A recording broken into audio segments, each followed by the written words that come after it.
समाचार एजेंसी।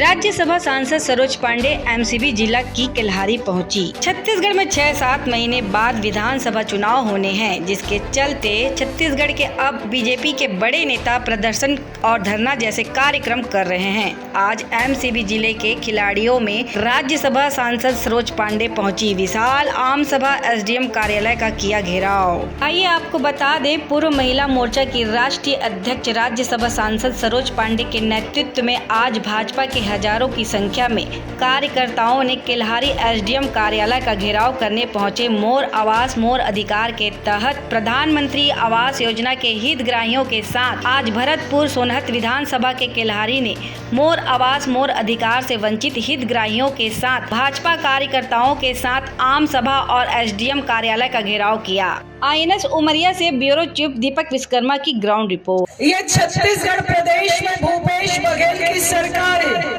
और ये भूपेश बघेल की सरकार ने कहा था, 36 वादा इन्होंने किया था। तब कांग्रेस के अध्यक्ष हुआ करते थे भूपेश बघेल जी।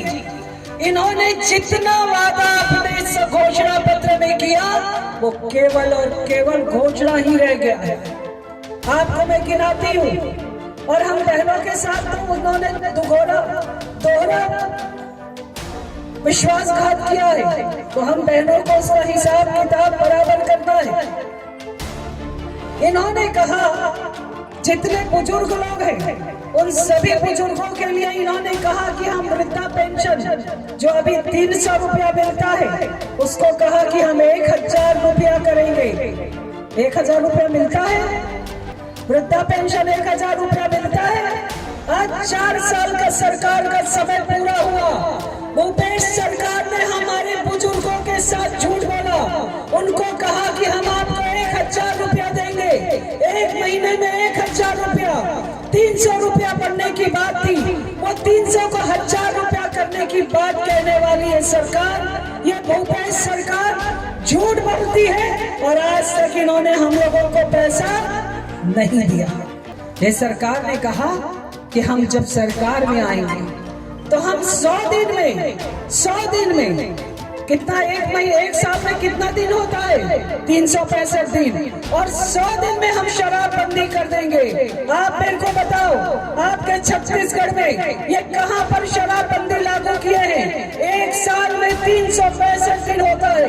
मैं कल अभी कोरबा के हरदी क्षेत्र में थी, तो वहाँ का जो कांग्रेस का विधायक है वो शराब का ठेका चलाता है, अपने घर में चलाता है और उसके यहाँ पर 40,000 रुपए लेता है। आपके यहाँ का भी विधायक उसी की लाइन में ही है।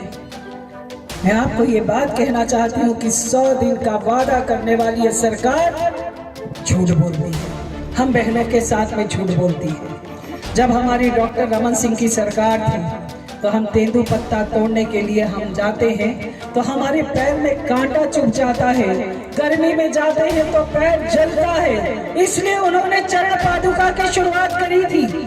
ये वो सरकार थी जो जनता के चरण पादुका को देकर ये बात मानती थी कि अगर जनता का आशीर्वाद मिलेगा तो सरकार फलेगी फूलेगी। और ये सरकार क्या करती है? एक इनके विधायक है, उनके बहुत चर्चे हैं, और तो और प्रशासन भी इनके साथ नाचता है। इनका एसडीएम और ये इनके विधायक, मुख्यमंत्री भौरा खेलता है। इनकी एक महिला विधायक है, वो कबड्डी में चपटा जाती है और इनके यहाँ पर ये सड़क पर नाचते हैं। मुझे ये सरकार समझ में नहीं आती। मदारियों का पूरा मजमा लगा हुआ है। कोई सड़क पर नाचता है, कोई भागवत में नाचता है, और तो और साथ में कलेक्टर और एसपी और एसडीएम भी नाचता है। सब नाचने का ही काम कर रहे हैं, नाचते ही रहेंगे। मोर आवास मोर अधिकार का ये अभियान भारतीय जनता पार्टी के द्वारा पूरे प्रदेश भर में ये अभियान चलाया जा रहा है। इसी तारतम्य में आज मेरा इस क्षेत्र में आना हुआ है। मोर आवास मोर अधिकार में देश के प्रधानमंत्री जी ने प्रधानमंत्री आवास योजना के तहत जो 60% की राशि है वो यहाँ पर भेजी, लेकिन यहाँ पर प्रदेश के मुख्यमंत्री ने उस राशि का उपयोग ना करके राशि को वापस भेजा और उन्होंने कहा कि हमारे पास में 40% राशि नहीं है। इन गरीबों के साथ जो अन्याय हो रहा है, इस अन्याय की लड़ाई लड़ने के लिए भारतीय जनता पार्टी सड़क पर है। जिस प्रकार से मुख्यमंत्री जी का 4 साल का असफल कार्यकाल है, इतना बड़ा महाधिवेशन कांग्रेस का वो यहाँ पर करा रहे हैं। जिस प्रकार की व्यवस्थाएं हैं, इस प्रकार की व्यवस्थाओं को 5 सितारा होटल की तमाम व्यवस्थाओं को वो यहाँ के डेलीगेशन को दे रहे हैं। भारतीय जनता पार्टी ये ज़रूर पूछना चाहती है कि मुख्यमंत्री जी, क्षेत्र की जनता, छत्तीसगढ़ की जनता और छत्तीसगढ़ की जनता के पैसे का आप उपयोग करते हुए लोगों का स्वागत तो कर रहे हैं, लेकिन यहाँ के जनता की समस्याओं पर उनका ध्यान कब जाएगा?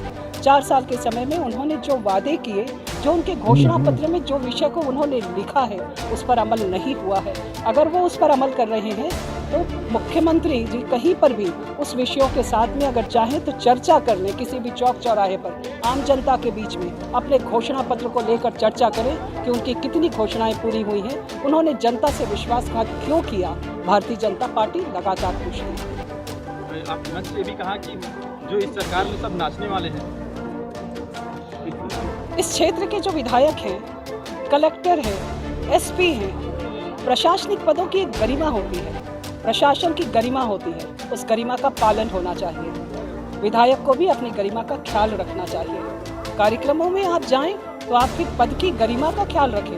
प्रशासन क्या नाचने के लिए है? इसलिए निश्चित तौर पर इस प्रश्न को मैं बराबर खड़ा करती हूँ कि अगर प्रशासन चलाना है तो आपके पद की गरिमा का ख्याल रखिए। आपका व्यक्तिगत जीवन अलग है, लेकिन जब आप वर्दी में होते हैं और प्रशासन के तौर पर बैठते हैं तो वहाँ पर आपको इस प्रकार की अपनी गरिमा का ख्याल रखना चाहिए। मुख्यमंत्री जी भी अब कहीं पर भौरा चलाते हैं, कभी गेड़ी चलते हैं, तो उनकी जो मैंने कहा कि आपके यहाँ पर पूरे मदारियों का मजमा लगा हुआ है, वो मजमा का ही एक नमूना है। INS सबसे तेज समाचार एजेंसी। इसी तरह की खबर से जुड़े रहने के लिए हमारे चैनल को लाइक और सब्सक्राइब करिए।